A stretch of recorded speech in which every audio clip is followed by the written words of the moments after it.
demo day, blijven staan voor die pay. En ik schreef een BDV, maar dat doe ik niks meer mee. Demo day, blijven staan voor die pay. En ik schreef een BDV, maar dat doe ik niks meer mee. Hi, and welcome to How to Demo the podcast. I'm Laura Peters, and I'm currently doing my final master project at the Faculty of Industrial Design at the Eindhoven University of Technology. With this podcast, I'm gathering and sharing insights on the why, how, and what of the demo day together with staff, students, and alumni of industrial design. If you've got no clue what I'm talking about, I invite you to go check out the very first episode of this podcast series, as it explains everything about my graduation project and gives you a good insight into why the rest of the content of this podcast is the way it is. In today's episode, I'm talking to Bas Bakx and Manon Junggeburth. They have been my friends since we did our very first project at Industrial Design. We were together with a group of awesome people in the orange playful interaction space in the main building, and we were really struggling to figure out what is industrial design by doing a project for the Efteling. And in the 6 years that followed, I've really seen them become an expert in their respective fields of design, which is super awesome. Both of them have now been working for a few months in companies that perfectly fit who they are, and I'm just so super proud of them. I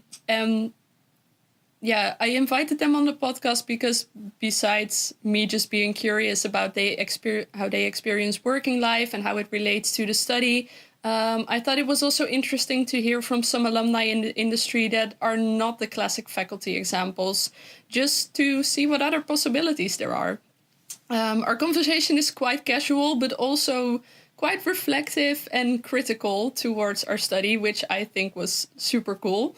I learned a lot from it, and I hope you will enjoy it as much as I did having this conversation with two of my best friends. So without further ado, here is my conversation with Bas and Manon. Welcome to another episode of the How to Demo podcast. Today I'm joined by three of my awesome friends that I met at the Faculty of Industrial Design. One you've already met, and she's back from vacation. It's Gwen from episode 1. Thank you. And she's here as my critical sidekick today. And then the next two are Manon Junggeburth and Bas Bakx. Welcome very much. Thank you. Thank you for having us. Could you guys maybe give a short introduction about who you are? Well, this is Manon Junggeburth.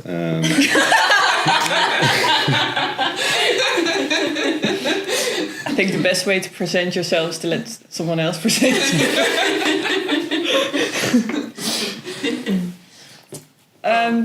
Shall I start? Yeah, maybe you start. Okay, I'm currently a designer at Game Solutions Lab in TAC. And I'm mainly designing for healthcare, sometimes education. And I'm part of Team Silver, which means I'm designing for elderly. I get the opportunity to visit different places in the Netherlands and develop concepts, develop prototypes, and I think it's really cool. Nice. Right, I'm Bas Bakx, as Laura told you, and I currently work at OWOW, which is a design agency in Eindhoven. And I work there as a front-end engineer, digital marketeer, and product developer, which is a pretty broad range of things I do there, which is something I really like. What does that mean on a day-to-day basis? Like all these fancy terms? It means that every day is different. I guess my main role is front-end engineer, which to people in the know will make a lot of sense, I think. But it's focused on everything that a client sees. Yeah. So you have front-end and you have back-end, and back-end is everything you don't see that's working in the background, and front-end is things like websites, things like apps, things like print work. Yeah. Stuff like that, and that's what I work on. And I started mainly in websites, and now developed to a wider range of things. And then, as I said, digital marketeer, so digital marketing, ads and stuff, and product development, because we make products like microphones, speakers, Physical products. instruments, physical products. Cool. Yeah, I think that both of you are I invited you to be in the podcast because I've, of course, seen you throughout your study. And I really have the feeling that you wound up in sort of the perfect place for you guys. And I thought that would be really interesting to sort of see also the process from how you go from industrial design to the industry, and also a bit how that translates. So my first question for you guys is actually, what was sort of your roadmap from industrial design to where you are now? And maybe, Manon, you can start. So you mean Yes. like from the day I graduated till... Well, I don't know, maybe it's you already got in touch with them before that, or just how you wound up at the place where you're working at now. I think in my last project I already started to explore the different things you can do with gaming and gaming elements. And I really like to have some playful elements in my designs.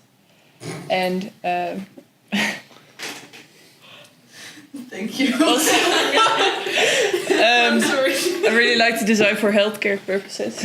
Mm-hmm. And I get in touch with, I got in touch with Rob Tiebe, who also studied industrial design. So he knew where I came from, and yeah, we connected, and I guess it was with a workshop. So I first worked there for like 1 week or maybe 2 weeks, and then I could stay, and it was a perfect place because it was just what I was already doing, but now it was my job, so it was really cool. Yeah, you actually got paid for what you were already doing. Yeah, so it was, I think, the perfect transition from idea to my job. Cool. Yeah, it also really felt like that was like, oh my god, this job sounds perfect for you. Oh Yeah, my God, you have a it's job. really my dream job. Yeah. So I only applied for 2 things, and yeah, the second one was already the one I'm now. So Cool. I think I'm quite lucky with that. Yeah. And how did that go for you, Bas? Because I know that throughout your studies you did a lot of freelance stuff, and also you did your internship at OWOW, I think. Yeah, that's true. You really went from the master to your job, right? Or, Yeah. if I understand correctly. Yeah. Because I think I had a little bit of a different path, like you said. Mm-hmm. Because in my second, I think my 2-2 semester, I hadn't finished calculus yet. In the bachelor's, right? Yeah, the bachelor. The B2-2.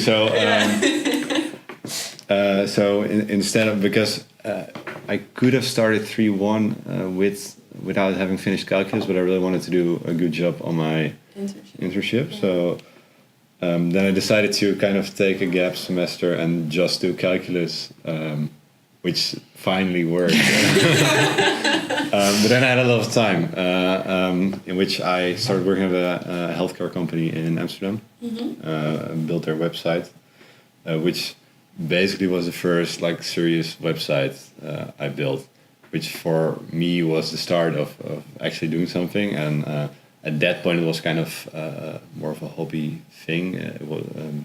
But after that, some more clients came, some more stuff came, and I decided to apply for a VAR, which is like which at that point was kind of the freelance thing you needed to get in the Netherlands. It doesn't exist anymore.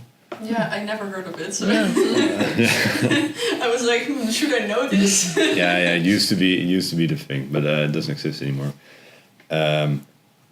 And then I started freelancing, like you said, and I freelanced through my internship, and after my internship, then I did decide to do the master, because I didn't feel ready to make my money from the freelance things I was doing.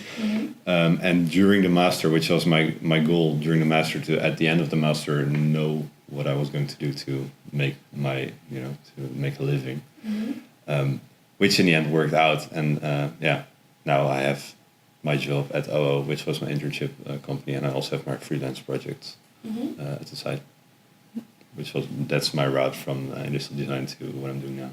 Yeah. Are they hiring you, or you're working for them? Or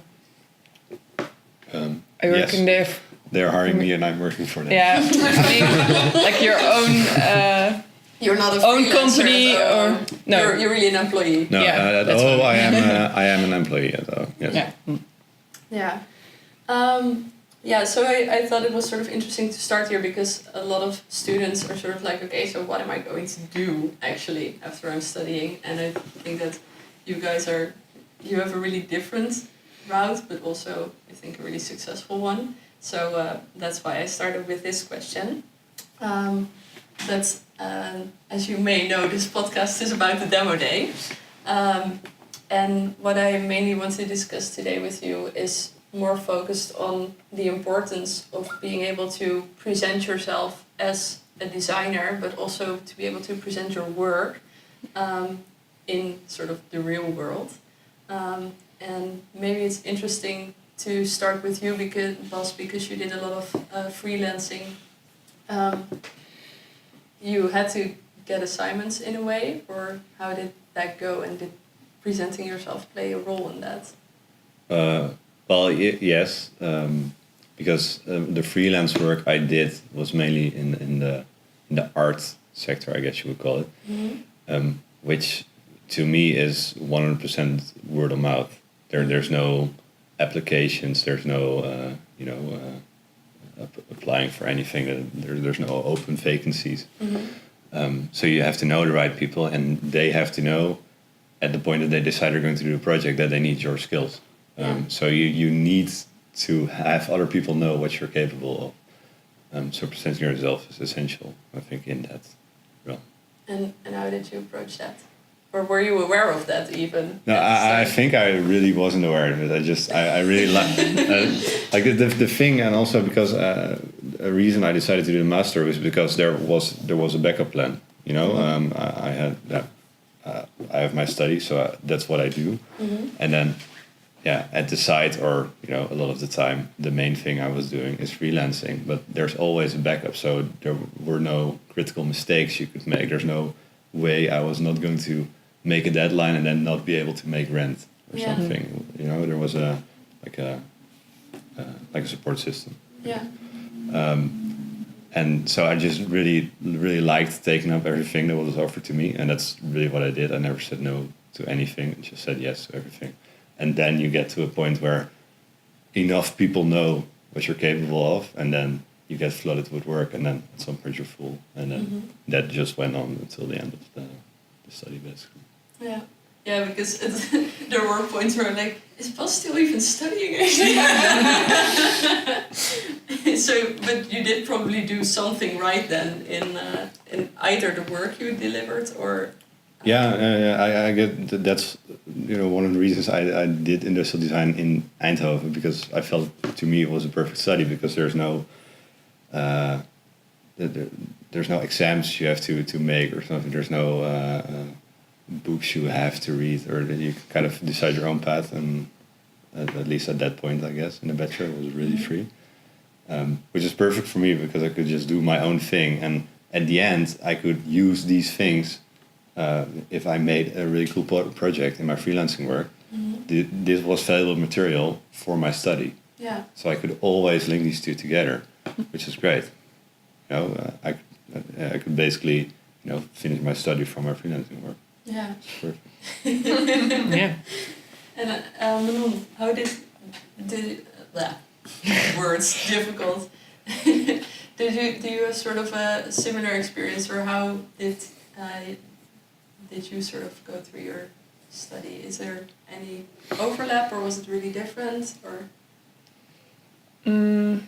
I think in my final master project, I started to realize what I really wanted to do.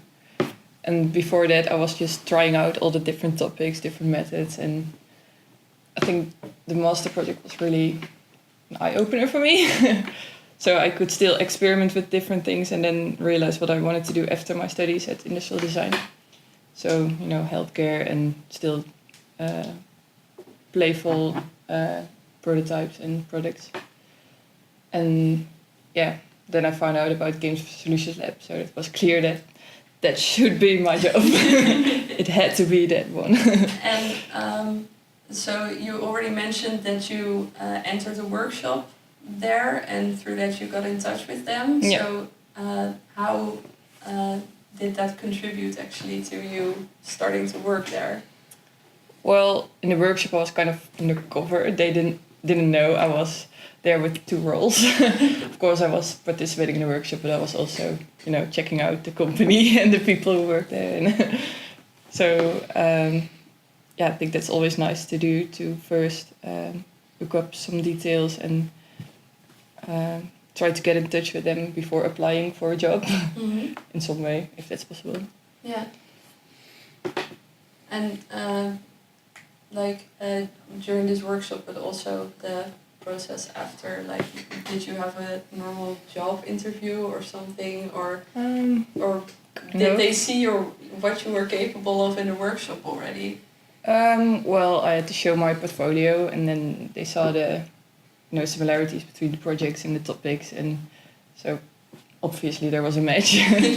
But then I had to work for 2 weeks there to see whether I could fit in the team and how that would work together, and it turned out to be the right decision.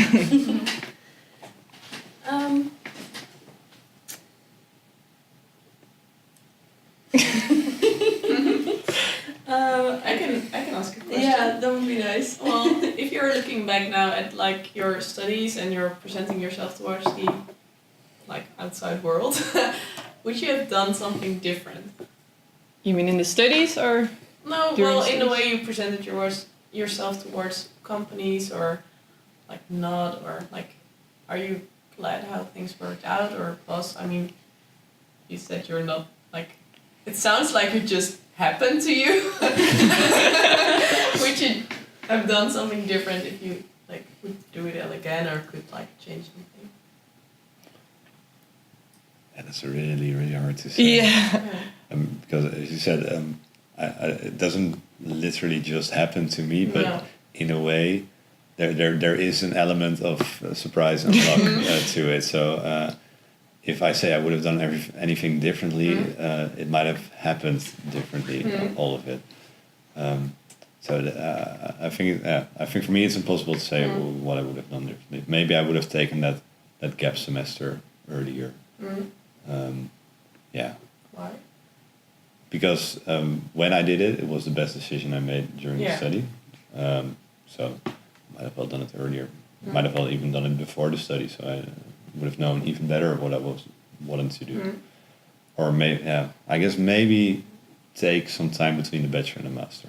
I think that's one of the things I would have done there. Okay. I think that would have worked. Yeah.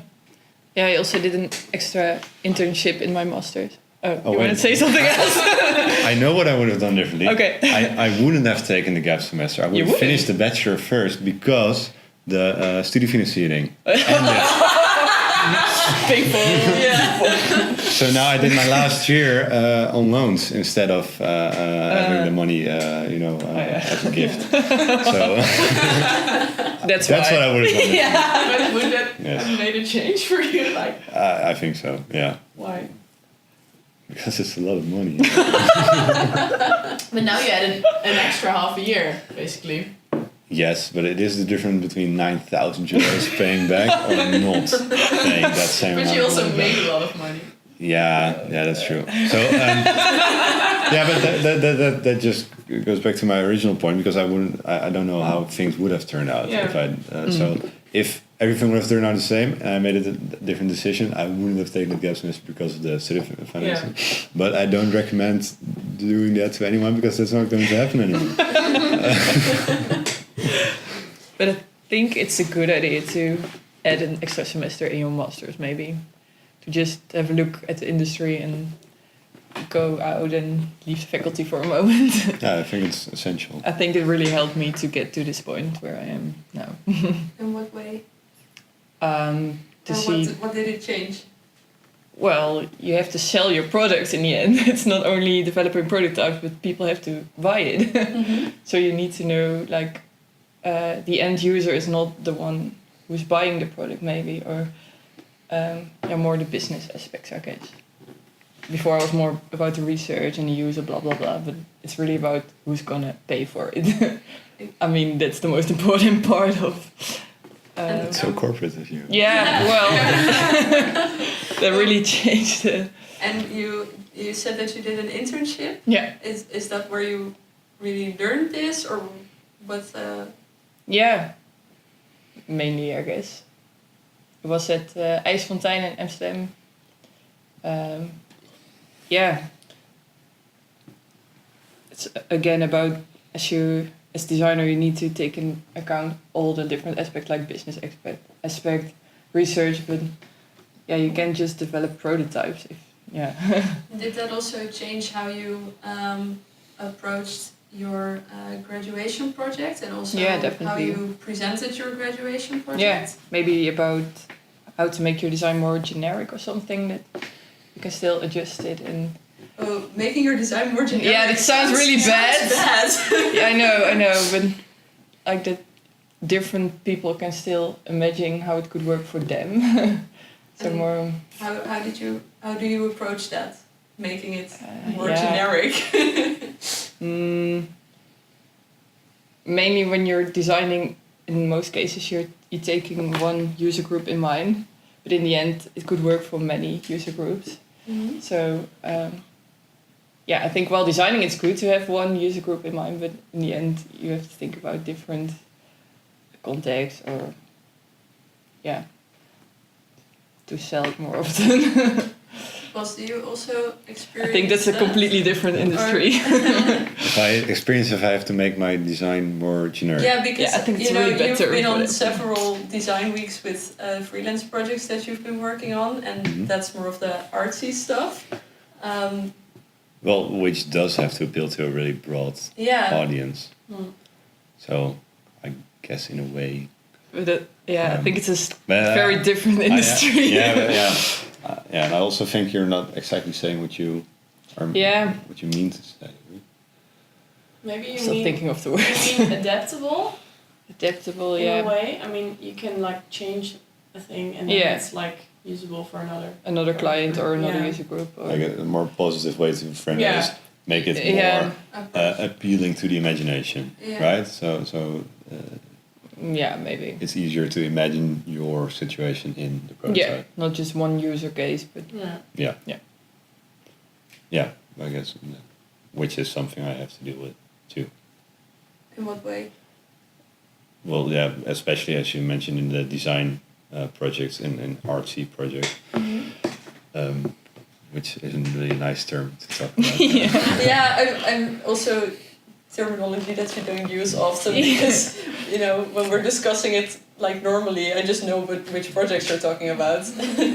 But how does your company sell products? Well, in my freelance work, I don't sell products, so that's a really different way of looking at it. So with my company, that's with with my employed work I do, that's basically all business to business. Except for a little part of the product design. Which is a really different approach, which is also something I think is really not well discussed within the study. It's a business to business aspect, which is a huge part of design. But in more art focused projects, that's not even selling any product. So you're just selling experiences. There's no which is completely different. Really incomparable approach. Does that also influence you as a designer within these projects? What do you mean? Or what does that influence the role that you have or take on in these projects? Or like between the employed work and the freelance work? Yeah, definitely. There's a completely different mindset. If you are working together with a business or for a business, that's a completely different approach than if you're working for an art institute, or because then you're selling an experience or you're applying for a grant to be able to provide an experience. And when you're working with a business, you do need to make something that's market viable. Which is but is the end user also the business? Well, in my case, often like healthcare insurances or healthcare organizations buy the product, but the end user is the elderly or the so that's you have to design for both, and that's quite quite difficult. And you have to convince the people you're working for directly that this is going to work for their end users. Yeah, that's difficult. Yeah, and that's something Because it has to we work for both. That's something we both run into. And then you have to appeal to your portfolio, right? Yeah. You have to be able to prove that the work you did with your company in the past is going to work for their end users. Which is something you need the background of your company for, right? Yeah, sorry, I was really interested by your conversation, so I sort of got completely engaged in that. So I think it's really interesting, these different roles that you brought up, and also having to be able to switch between the different perspectives, but also having sort of the portfolio to back up the convincingness of whichever product or project you're selling at that time. Could you maybe be able to make some links between those things and presenting at the demo day? A link between what exactly in the demo? Either let's maybe start with the different parties you could appeal to. Mm-hmm. Because in presenting or selling your work, that's sort of what you're doing at the demo day as well, or at least I think that's sort of what we're doing. Something that a lot of students indicated to struggle with is that, like, you have your assessor coming by, you have people from the industry coming by, you have researchers coming by, you have your grandma coming by. These are also all different parties that you have to sort of be able to appeal to, or that you have to be able to let them experience your design in a way. Well, how do you see that? I think looking back at my demo day, the last demo day, I really forgot about the industry actually. It was mainly about the user group and how they could benefit from the concepts and the ideas. Mm-hmm. And I think that's something I really realized when I started to work, like how important that aspect is as well. Mm-hmm. So yeah, I would do that differently if I could do it again. And could you maybe tell a bit about your demo day presentation and how you would then do it differently? I had a storyboard, I had the product presented, but not really saying anything about how it could help a healthcare organization, or it was only about this user group, the children, and how they could benefit from it. But yeah, you should look at the bigger picture, and yeah, that's something I could do differently. Did you also notice during your demo day that that your presentation was received in a certain way, or that only a certain type of people were attracted to it? Or is it more for yourself? I think so. I would really, if I could do it again, I could really practice how to do that, how to present to also the industry, and not only telling about the children in my case, but Mm-hmm. I wouldn't be only focusing on the demo day visitors actually. I would really see it as a moment to practice and to look at that aspect, I guess. But can I ask a question? Do you feel like, if you look back at the demo day, that this is a missed opportunity, that there were people you could practice to or practice with? I'm not sure whether there were also healthcare. You can probably make this setup, but if there's no one to look at it, then that's true. Did you? I think I didn't know the visitors of the demo day that well, so I didn't know how to present it. Mm. Yeah, so all the staff members that I've spoken with up to now, they are very convinced that there are a lot of industry people there. Yeah. I didn't know about it. And they're like, this person, these companies, and I'm like, okay, they're apparently students there. don't know. But even those business people, they're not going to go to all the things that are there. But it would be really nice to connect, like if you know this certain area, like healthcare, so maybe I want to know about who's going to visit my stand from the healthcare Yeah, and industry, also if you know that for example, people of Philips are going to Yeah. come by, then you can also, and you want to impress them, Yeah. then you could also take If I know. presentation to that, maybe. Yeah. Yeah. I don't know how you're... Oh, you had the NDA... Yeah, like the last 5 or 6 of my demo days were under NDA, I think, which is something I did like because I found myself explaining why this project needed to exist most of the time as a demo day. So people come by and they see your thing and they're like, oh, what is this? Why is it important?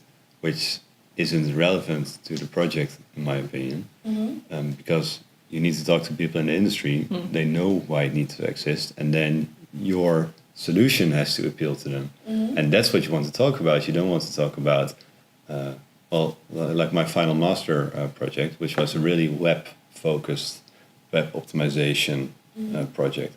If you talk to anyone that was into web development, they know what you're talking about, and they're like, oh, so how did you solve this problem? Yeah. And then you get to an interesting conversation. But if someone else comes by and they're like, oh, I don't know about whatever optimization, what does this mean to me? Yeah. Well, You can't even start to explain. difficult. well, I can start to explain, but then the but- conversation just goes to, okay, so this is a problem and you solved it this way. Fine. Yeah. I'm not going to do anything with your opinion. You know? Yeah, I think that's quite interesting because I think that the fact that you spend an entire semester on the project already indicates that it's relevant in a certain way. But then exactly to make it valuable for yourself in that moment, you have to actually really appeal to the people who could also contribute to your project. Is that something that you thought of in making demo day presentations or in just working on your project in general?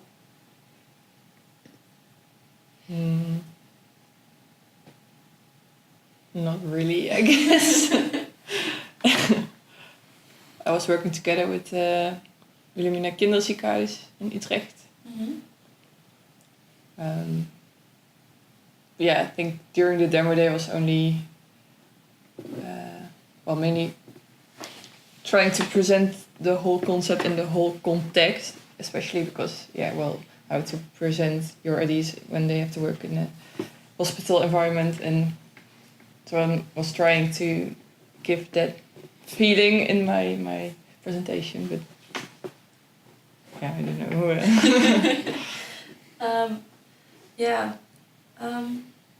Maybe it's interesting to get back to your work life a bit more, and different ways that you are presenting yourself or presenting work within your jobs right now. Can you maybe explain a bit more about that, or if you have to present at all? do you guys even present? I think we're into really similar things in that way because it's a business-to-business thing you're doing. So that's something I had to learn outside the study. I don't think I had any pointers from the study to do that. I don't know if you did. No. So can you maybe give a little bit more context about this business-to-business context? Just for anyone who isn't familiar, which are probably a lot of people. Well, I guess everyone is familiar with the concept. Well, I noticed that I know the term and I have sort of a feeling, but... I think it's hard to talk about because industrial design historically is a study that tends towards product development, in which case you are selling to an end user. You have a really clear end user. But I think, and this is also due to their own development in industrial design, the people that come out of industrial design have a really much wider focus than just product design. Yeah. So you also get to a business-to-business thing, which is a lot of work that's outside of product design is business-to-business. A lot of service design or anything else. If you make if you're building an app, for example, 90% of the time you're going to do that for another company. Yeah.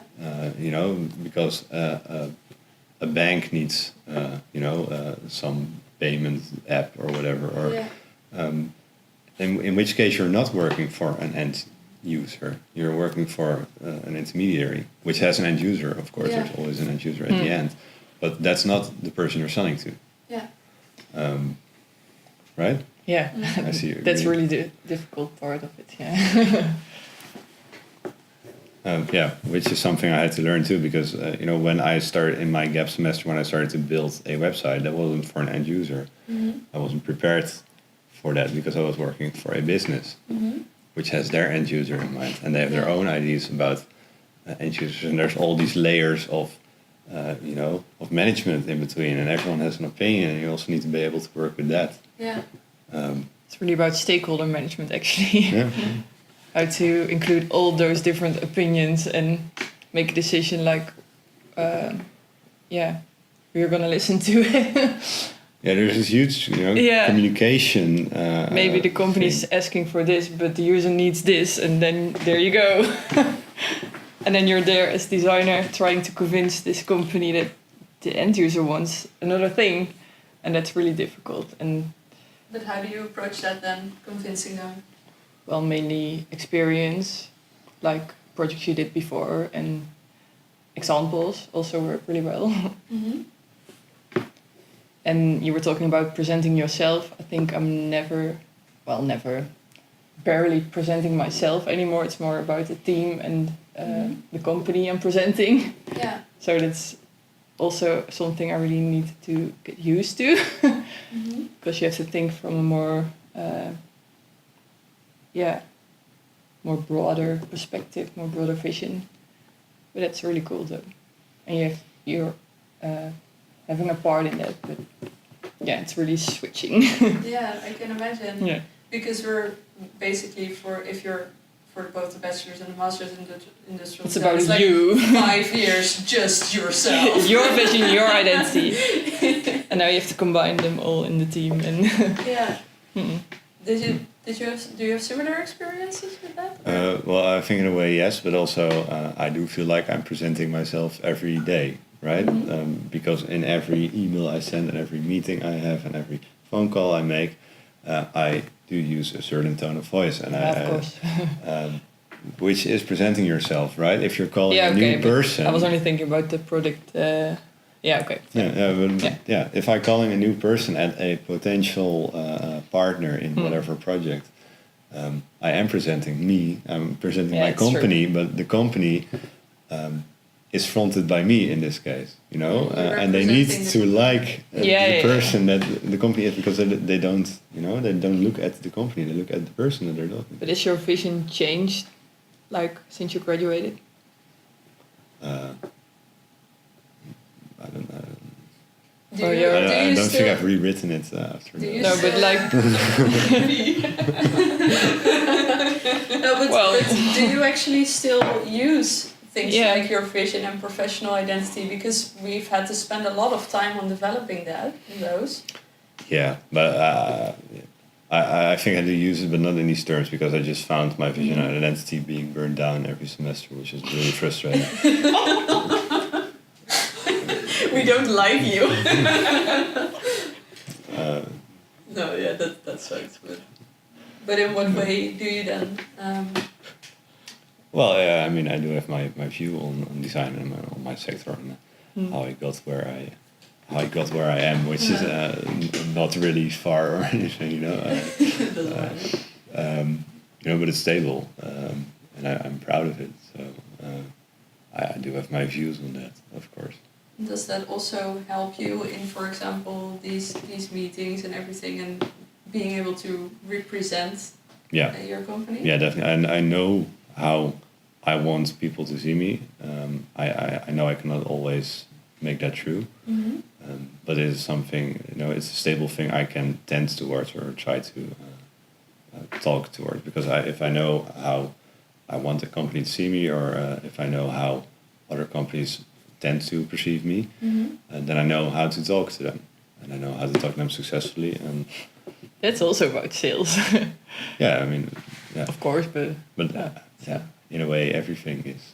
Yeah. But at first, I was like, I'm not gonna change anything. But you really have to adapt to the situation and the client, and I also had to learn that, I guess. And how do you experience that now, having been working for a few months? Because I can imagine that that's quite a mindset. Yeah. Well, I Switch. think it's something you can really learn, and now it's quite easy actually. You get a feeling for, what they want to see, and you just adapt to that, and it goes easier every day. Do you guys think that, because you already said like business to business is something that's not discussed at all during the studies, do you think that there are things that you could have done during your studies or that could have helped you to sort of prepare a bit more for this? I don't know. That's really hard because business to business only works, in my opinion, if there's stakes.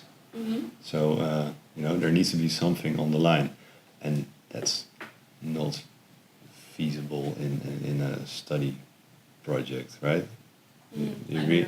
Because there were a lot of projects, and the focus of them was, we're working directly with Philips, or we're working directly with this company, and then, I mean, the selling point is of the elective is you're working directly with a company. This is a business to business transaction, but there's no stakes, so it's not really business. At any point, they can just decide, okay, fine, this project is okay, this is fine.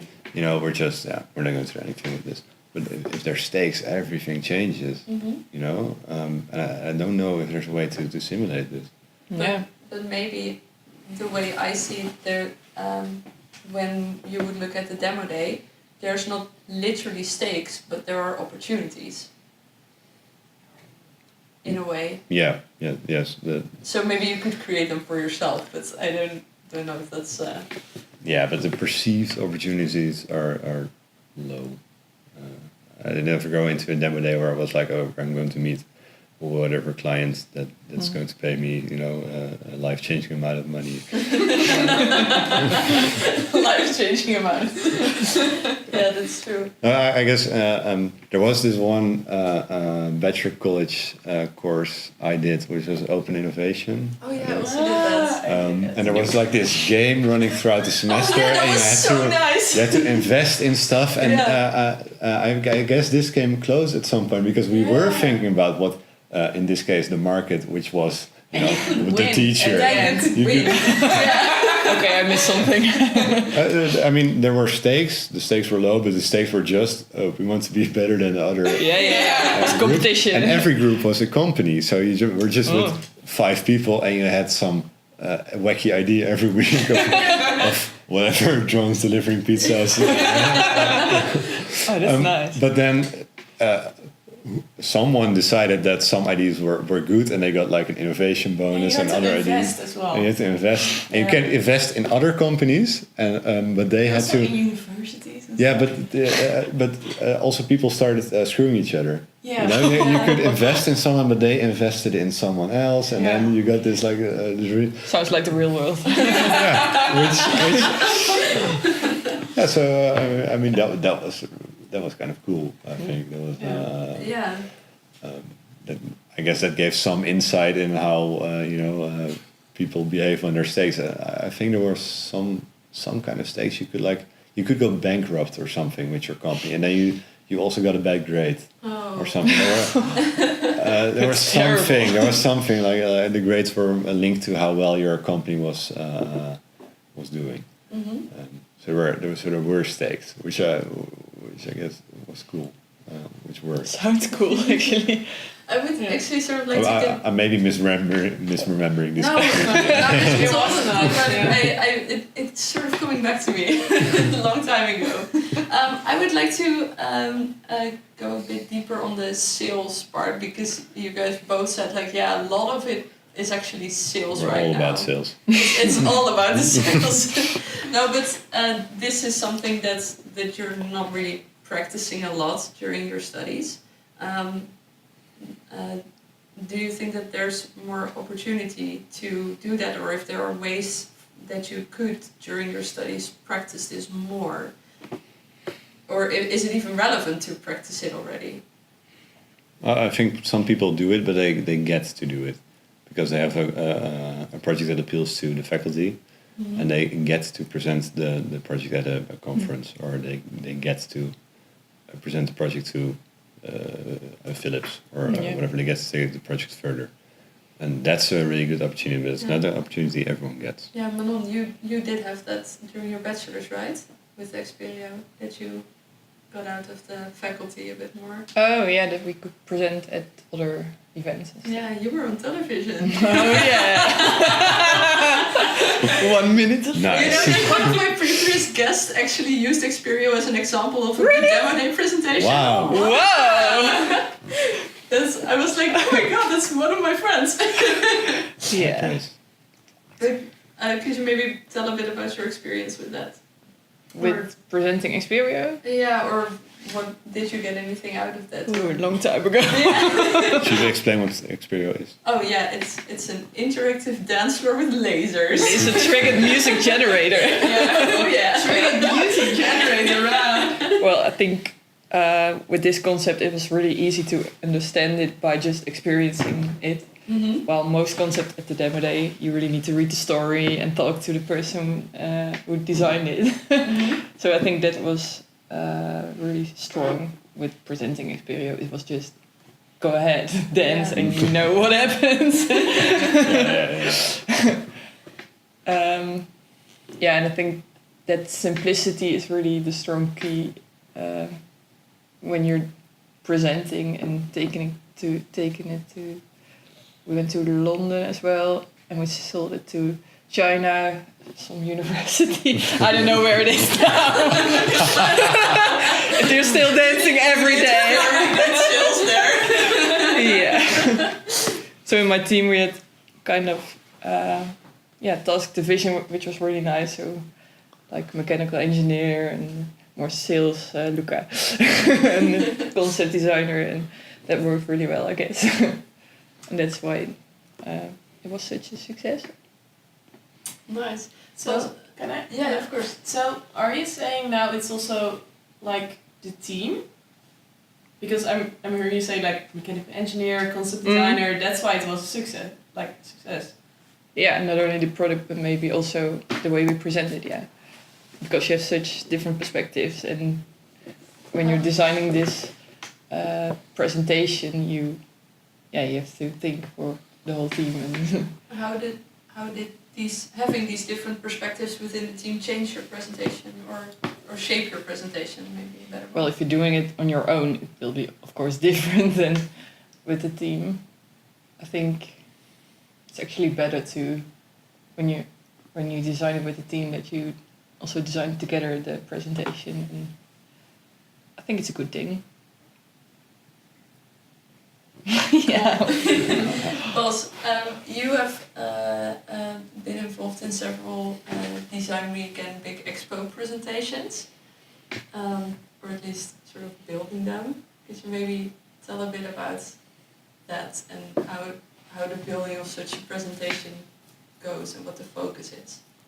I mean, it's really different per project because in my freelancing work, I did do, just someone else has an idea and you build it. I also did when I was part of the idea, which is a completely different process for me because I'm also working on the ideation.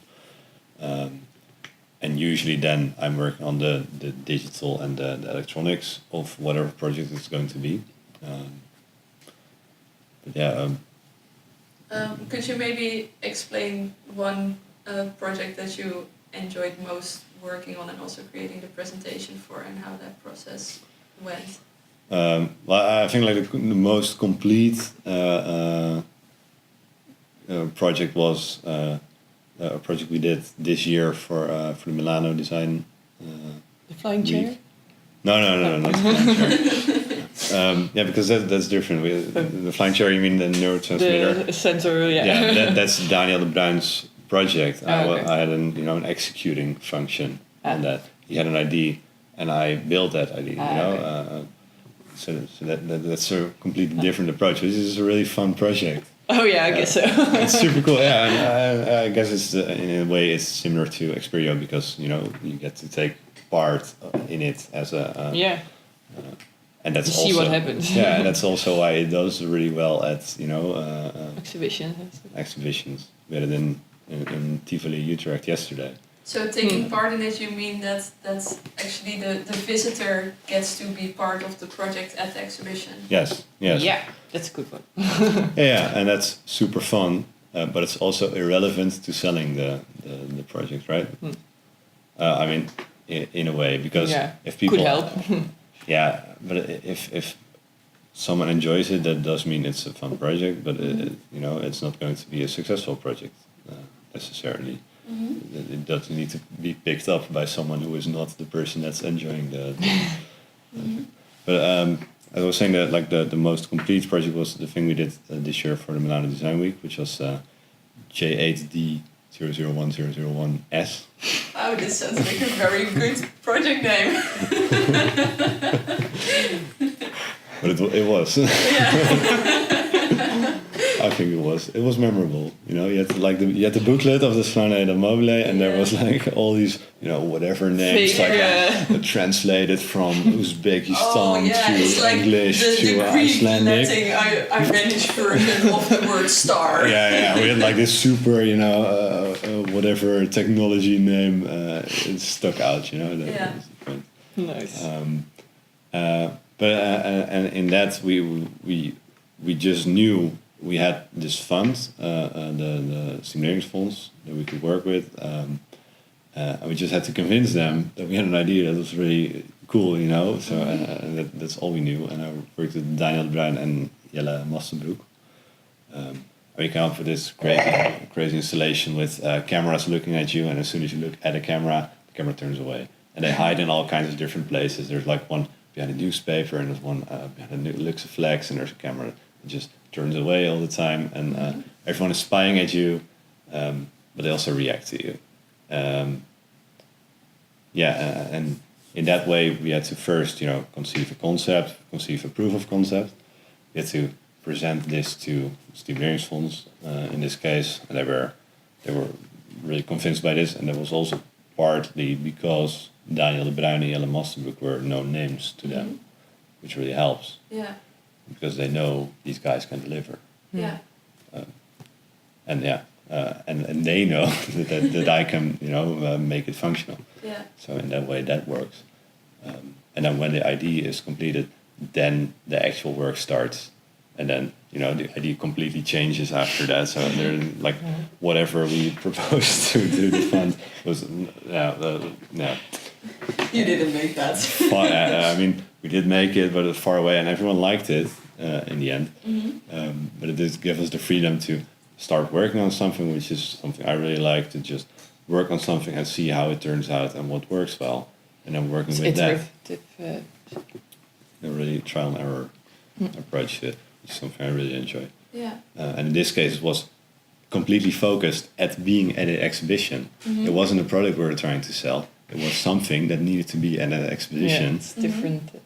And provide an experience. Yeah. It's just a totally different approach. It's a really fun approach, but it's an approach that works at exhibitions. Yeah. But it's not an approach that's going to sell a project. Yeah. I think it's really interesting that what I noticed actually throughout the conversation is that really you can have different presentation goals, so to say. Would you agree with that? Yeah.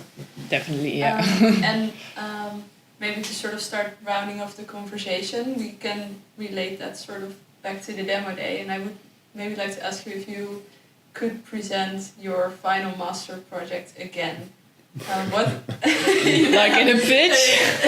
No, if you could present it again at the demo day, what kind of goal would you have, and how would you then present your project in order to reach that goal, if anything's possible? Ooh. I wouldn't have done anything differently. So NDA. Yeah, I mean, the goal of my final master project was convincing the company I was working for that they needed a new division within their company. They needed a web optimization division within their company, and it needed to be my stake in the company. That needed to be the thing I was going to do, and they agreed, and that worked, and then I got the job. Yeah, and how did you approach that? Well, I approached it by involving the company all the time, like during the entire year. That was the goal, and in the end, I think the faculty had problems with it. But to me, that wasn't super relevant. You have the job now, so Yeah. it doesn't really matter. Yeah, I think like at the end, the faculty wasn't a very nice, very nice conversation between me and the faculty. But to me, it was a perfect step from the study into the real world. Yeah, So I don't think I would have done it differently. that's very nice. Me neither, I guess. So what Yeah. could you then maybe explain a bit about what your goal was and how you achieved that? I think I also had a storyboard It was with a really sketches. nice storyboard. Yeah. You're And I so think good at storyboards. That was really necessary to explain the context and the different steps in, like the whole process the user goes through. Sorry. But yeah, maybe still think more about how to present it as a product instead of a prototype. Of course, I was thinking about that, but I think a lot of things at the demo day still are presented like a prototype and not as a product. So that could be. And what would be the difference? Why would you present it as a final product instead of as a prototype? Well, you really have to think about the business aspects, and I think I had the research and development track, so that, well, it's quite interesting. Maybe if you have the research track, it's less relevant, but I think we all should more think about that. How to, present it as a product. Okay. Well, guys, I would like to thank you very much for sharing all of your stories and your insights. I really liked it. Yeah, but it's like, and I think that especially at the faculty, there are like some students that have graduated that are constantly highlighted. And even though I know you when I talk about your jobs with you guys, these conversations don't happen that often, and I think it's really cool that we get to share that with everyone now. Sort of a different perspective. So thank you very much for being on the podcast. No and problem. let's drink some more beers. Cheers. Thanks again so much to Manon and Bas for joining me for this episode of How to Demo. So did our conversation get you thinking? Maybe you got really excited and have some epic ideas for improving the demo day, or maybe you've got some questions for me. In each case, I would love to hear from you. You can contact me via Facebook or Instagram at Laura Peters, send an email to info@laurapeters.com, or just come say hi in the graduate space. How to Demo is a Studio Hettezik production made possible by lots of awesome people at Industrial Design. A special shout out to the Kid Salim, Beeks and Lil Showcase for letting me use their song Demo Day as soundtrack for the podcast. And thank you most of all, my epic listeners. I look forward to hearing from you, and I'll meet you in the next episode of How to Demo.